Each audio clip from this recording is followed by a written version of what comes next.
খুব সুন্দর একটা জায়গায় আমি ঘুরতে এসেছি। এখানে এসে একটা ফলের দেখা আমি পেলাম। আমি নামটা জানি না। এরা তো বলছে এটা নাকি রসনা রসনা ফল, এরকম এরকম হয়ে আছে। এর ফুলটা আমি তোমাদেরকে দেখাচ্ছি, দাঁড়াও।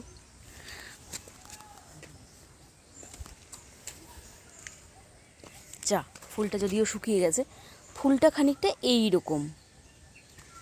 এই যে ফুলটা এই রকম, ফলটা তো দেখালাম। এইখানে একটা ফল দেখছি পেকে আছে,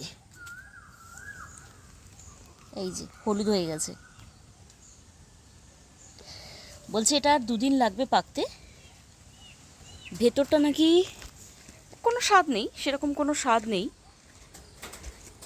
লবণ দিয়ে খেতে হয়, একটু চিনি দেয় এরা। আমি জানি না ফলটার নাম কি, কিন্তু দেখতে ভীষণ সুন্দর লাগছে। বেশি বড় নয় কিন্তু, ছোট ছোট, ওই টমেটোর মতো সাইজ। কেউ জানো কি নাম এটার? বলো দেখি। আমি তো জানি না।